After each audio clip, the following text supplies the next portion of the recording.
All right, welcome back to the series, the architecting of Bitcoin credit markets. We're now on to chapter 6, where we're going to focus not a lot on credit markets and not as much on DeFi that we've talked about the past few chapters, but instead on user experience and distribution. And the reason I put this in this series is because UX is notoriously difficult and a pain in the ass in Bitcoin and crypto.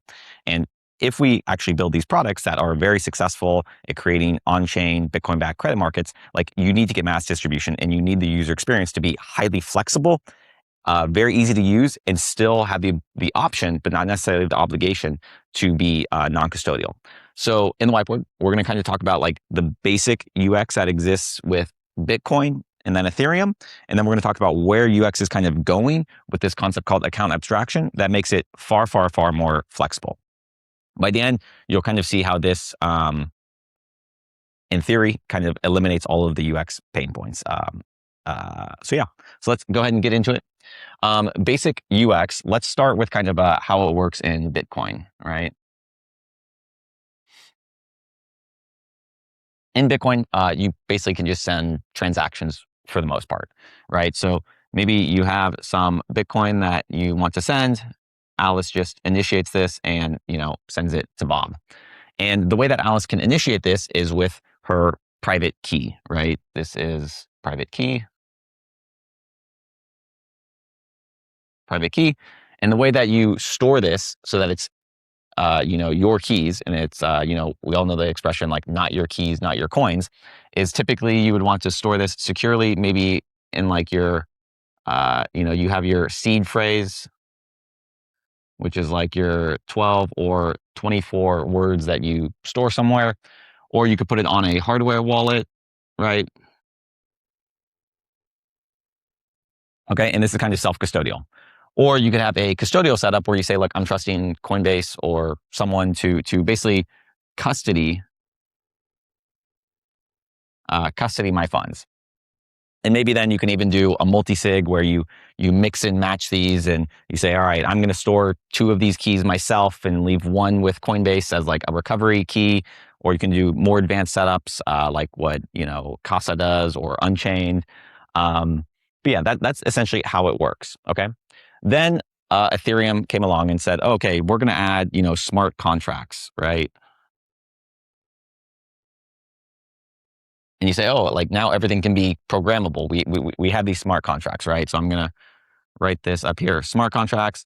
And there's some sort of like code or logic, right? Smart contracts are the basis of how they make DeFi protocols and all of these on-chain situations. And a smart contract can actually hold, let's just say it can hold, certain crypto coins.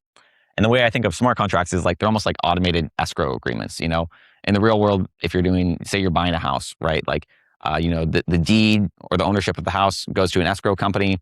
The buyer puts in the money in the escrow company. There's like a legal document that says, hey, follow these instructions. And then, make the transaction actually happen. That's basically what's happening on chain. Is these are like automated, escrow agreements. People put in money or tokens or other things. The smart contract says, here's the rules, and then they'll initiate the transaction. Okay. And Ethereum allows people to do basic transactions so they can use their private keys to initiate basic transactions like transfers, or they can trigger and essentially call a smart contract. And the directions or this kind of automated escrow will kind of be triggered when you call it. Okay. But even though Ethereum added programmability via smart contracts, the key itself, the signing mechanism, is actually not programmable. It's very static.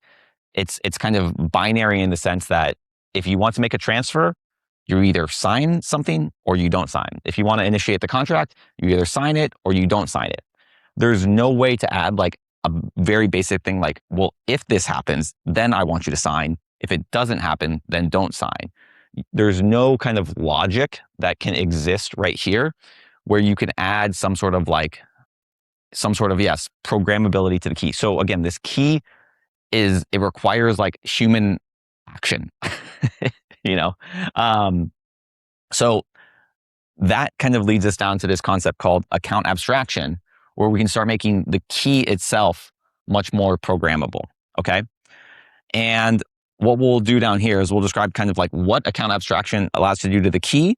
And then over here, we're going to talk about, something called key management. Key management. Okay. But we'll start here with this. Account abstraction, the way I visualize this, it's almost like it's adding a little like tag or an area on the key that kind of gives instructions for how it can be used, or like how you can program the key itself. Okay. So you can add almost some sort of logic or programmability here. And so concretely, some examples here are maybe you can do things like gas abstraction. Okay. Normally, when you initiate an Ethereum smart contract or you send a Bitcoin transfer, you have to pay a transaction fee. Okay. With account abstraction, you could abstract that away. You could say, hey, I'm just a third party who's going to sponsor like these transactions. If there's a user in Cash App is like, we don't want to charge any of our users fees. They can essentially cover the cost for the user. So the user doesn't even need to pay any of the gas fees. Or if a user says, hey, I only have stablecoins in my wallet, but this Bitcoin layer 2 is requiring me to use Bitcoin to pay transactions. It's like gas abstraction allows you to pay stablecoins with it. Okay. Another thing that you could maybe do is batching. If you've ever interacted with a smart contract platform, it's like you have to sign a bunch of times. It's like, I'm just trying to borrow against my Bitcoin. I have to sign one to post the collateral in, and then, sign another to actually borrow, and then sign another to like transfer the funds. There's multiple transactions. You could batch all those together and just make it like a single one-click experience. Okay. Another thing you can do is you can put limits. Okay. Maybe you say, hey, if the transaction's under $10, like I don't need you to alert me. Just sign it. Like the key will just automatically sign it rather than requiring the interaction from me to like go into my hardware wallet and sign it. And maybe you say if it's over a certain threshold, maybe then I need you to require like 2 key signatures. Like you can add these kind of like defense in depth like mechanisms. Okay. Maybe another one is scoped permissions.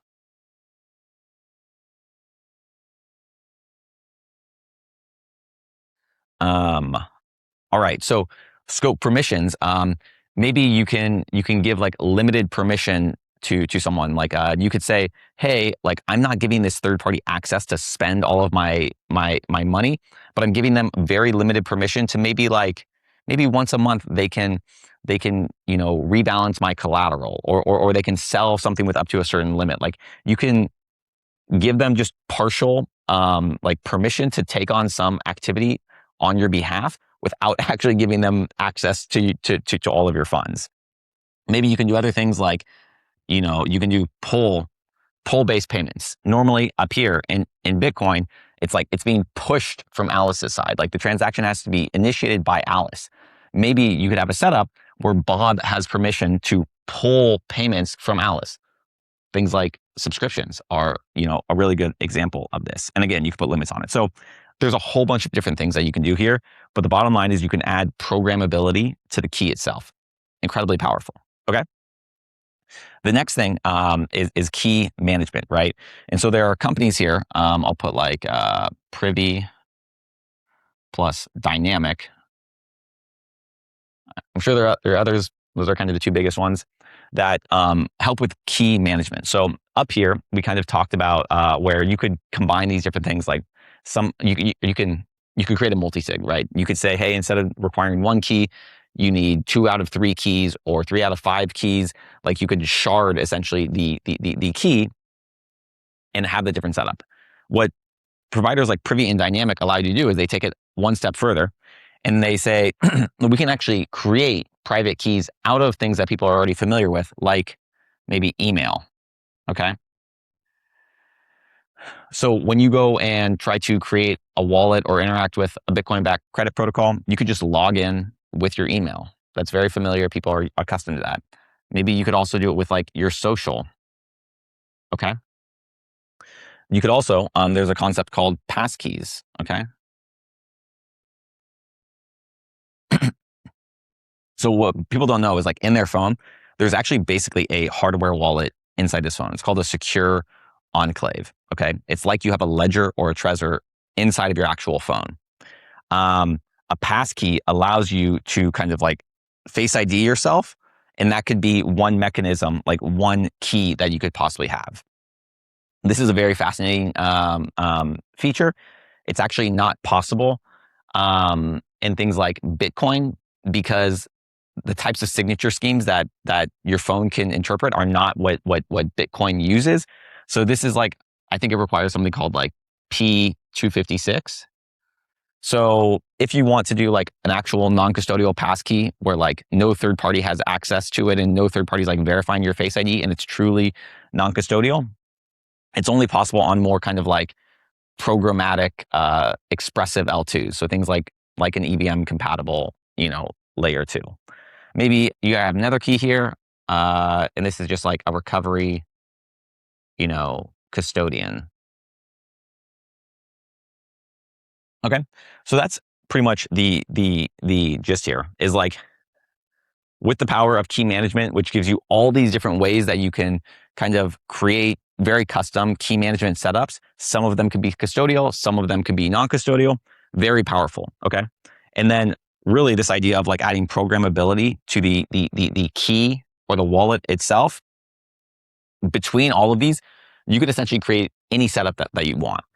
And the reason that matters is that, bringing it back now to Bitcoin-backed credit markets, let's assume everything that we said up to these whiteboards is accurate, that like we can start introducing, variable interest rate Bitcoin-backed loans and fixed maturity loans, and we can do these fancy looping strategies, and we can have very low interest rates with long durations. If we actually want this stuff to scale and get distribution, like, it's gonna eventually at some point go through some non-custodial people, like the not your keys, not your coins people. Some of it will go through custodial setups like Robinhood and Cash App and, name your favorite company. And all of those companies have certain requirements that they say. They may say, hey, for example, we want to make sure our users don't have to pay any transaction fees. So we're gonna cover that cost. So okay, they need gas abstraction. Obviously they want batching, like they want these one-click experiences. Maybe some of them say, hey, we really want to make the UX so good for our users that like we want this scope permission to where we can essentially, maybe add more collateral to their loan if the price of Bitcoin drops. They're going to essentially want to program their custom experience so that it fits their existing UX. Like, these big, massive companies that have millions and millions of users are not going to change their entire user experience just for this use case. Like, you kind of need to meet them where they're at. Similarly, maybe some of them say, hey, we talked to our general counsel, our attorney. They're like, we can't integrate these Bitcoin-backed credit products, if they're custodial. Like, we just can't take responsibility and money transmission licenses and all of that. So maybe you want to set up the key management in such a way where you don't have any custody. You could use things like passkey. You could use something like the user's email, and maybe the custodian takes one of the recovery keys.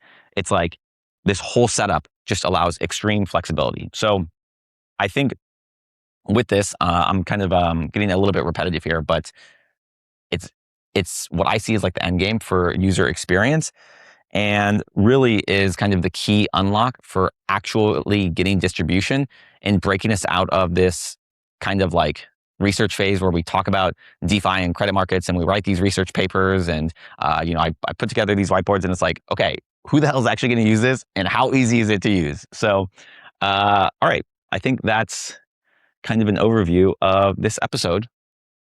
The only one we have left is the end state for Bitcoin-backed credit markets. But if you've made it this far, great job, and I will see you next episode.